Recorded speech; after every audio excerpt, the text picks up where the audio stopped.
as a first state, it's a kind of appetizer, I would like to present Wilson's history of this great neurologist and also his description of the disease. So in France, French network was settled on Wilson's disease as a rare orphan disease. And so there are two reference centers in Paris and Lyon, and other centers that are related in this network. And today you will listen to 3 oral presentations from this group.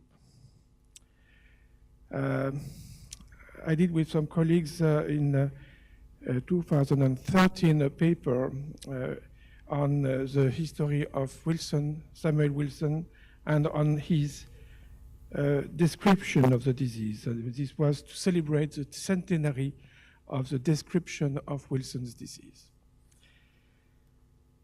So what about Samuel Alexander Kinnier Wilson? I will present his career and then his disease.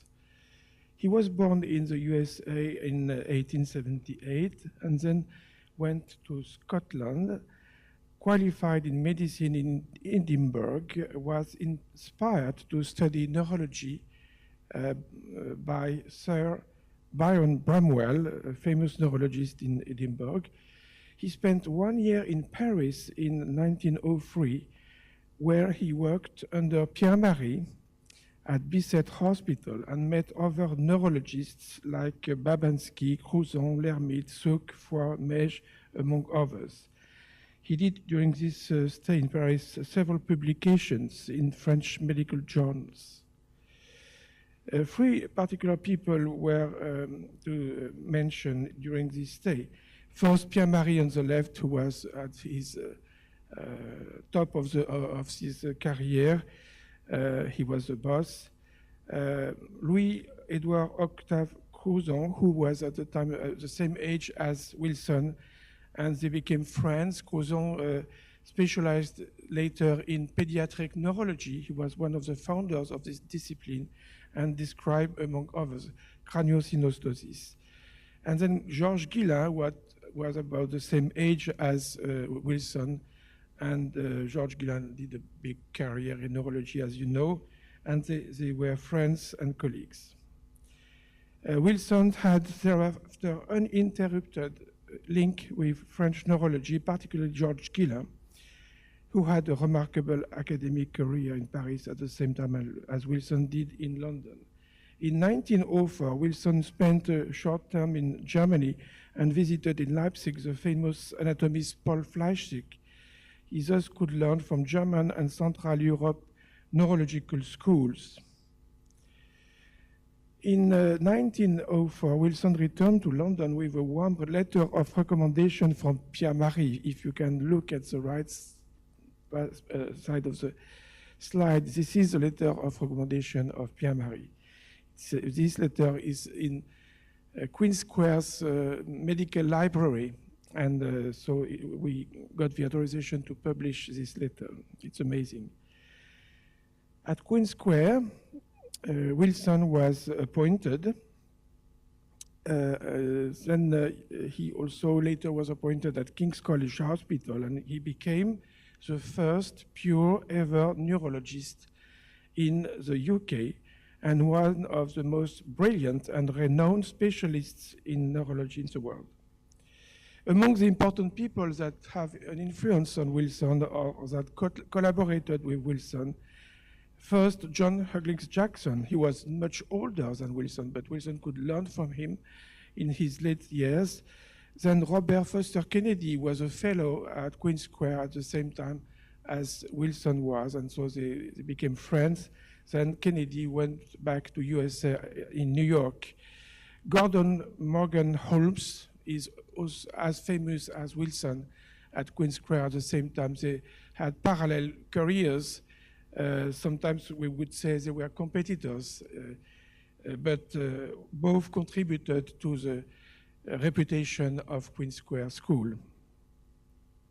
So what did Kinnier Wilson in neurology? He had an encyclopedic knowledge, was fluent in French and German, and thus covered all the neurological literature in English and in the two other languages. He published extensively, did his medical thesis on progressive lenticular degeneration. He found in 1920 the Journal of Neurology and Psychopathology, which was later renamed JNNP. Wilson did important contributions to the study of disorders of mobility, motor tone, epilepsies,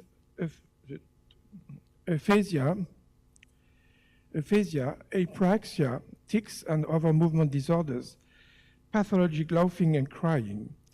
He, in his late stage of the career, he prepared a 2-volume textbook on neurology, but unfortunately, he died in 1937, and the book was published by Dr. Broussolle in 1940. This was a reference book for all neurologists.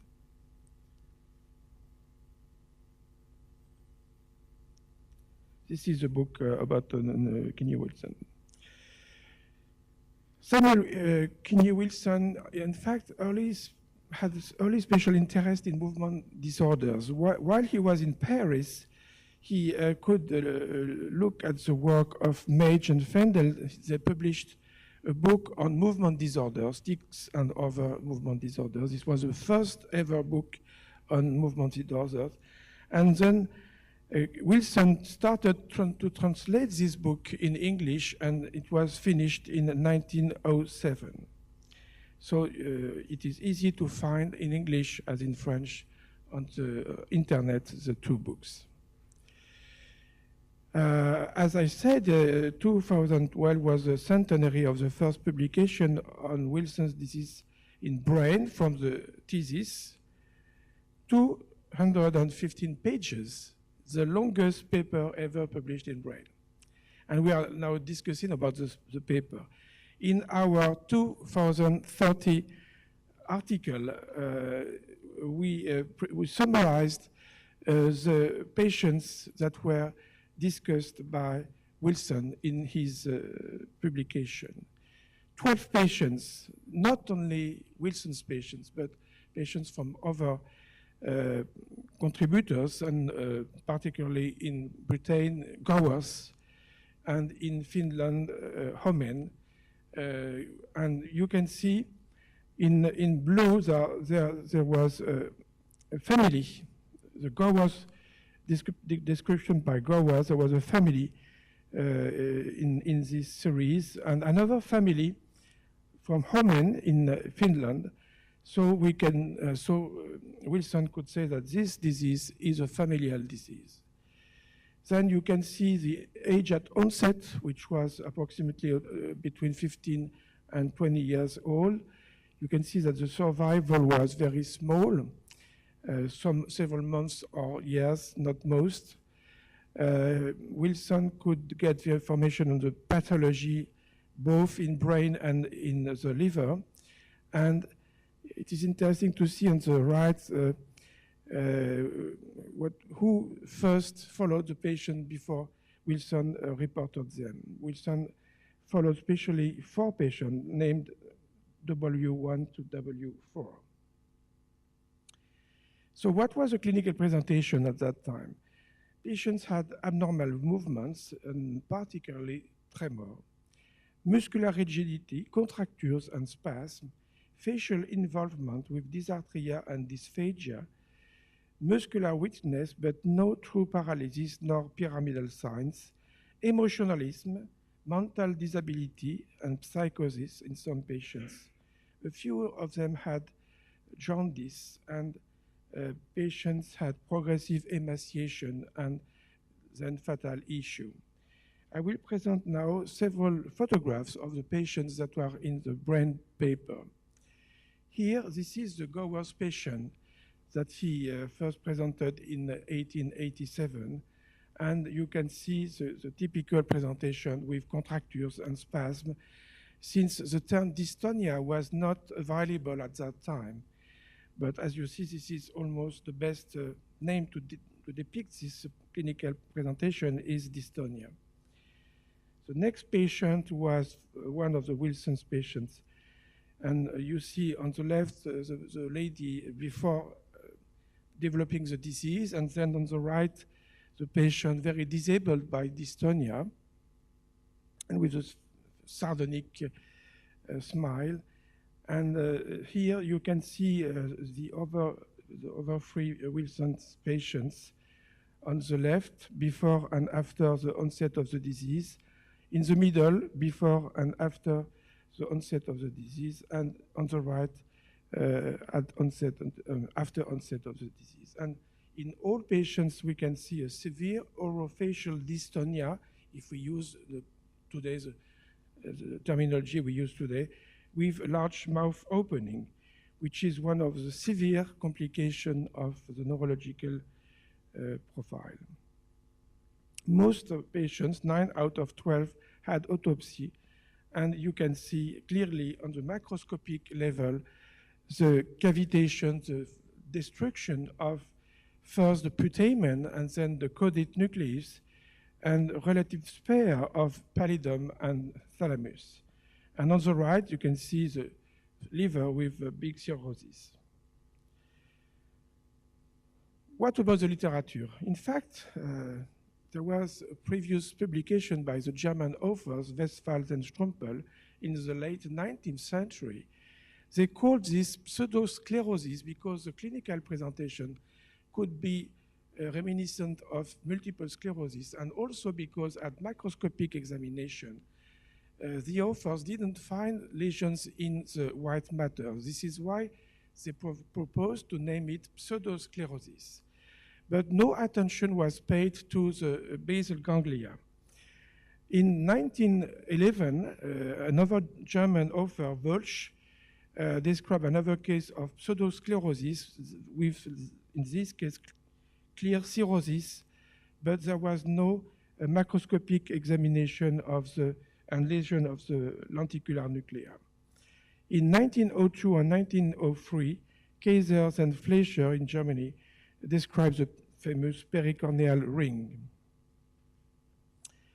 Subsequent reports and delineation of the toxic role of copper. In 1913, Rumpel showed an excess copper in the liver, but unfortunately, this publication, important publication, was not recognized by the international neurological community.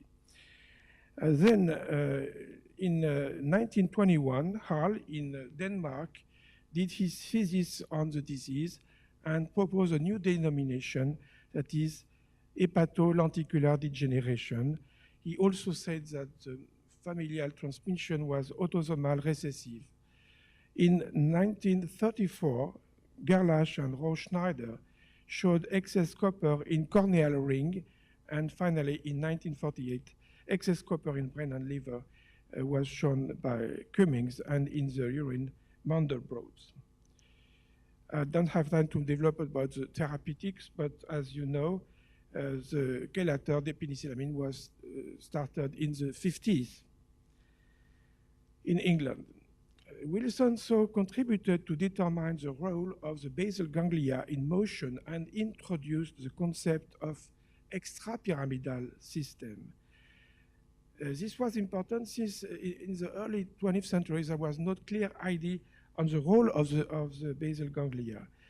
The first authors that showed the importance of basal ganglia in motion was Cecil Vogt with Oscar Vogt, his husband. Cecil Vogt described eta criblé and double atetosis, and this was the first time to demonstrate a clinical profile related to damage of the striatum. And so the second one is the 1912 Wilson's article in Brain. He could establish the extrapyramidal syndrome and also the extrapyramidal areas. Why? Because Wilson's patients had severe contracture and muscle weakness, but no real paralysis, no Babinski sign, no lesions of the corticospinal tract. He suggests the role of the basal ganglia in motility and proposed the term extrapyramidal system or signs. And later, in the early 20s, he will speak about the old motor system, cortex, and the new motor system, basal ganglia. And he extended this concept during his 1925 famous Cranial lectures. Conclusion, Kinnier Wilson was one of the most renowned neurologists of the first half of the 20th century. He did a great contribution to many aspects of neurology, and he identified a disease in 1912 which shares his name and contributed to the delineation of the role of the basal ganglia in motor function. Thank you for your attention.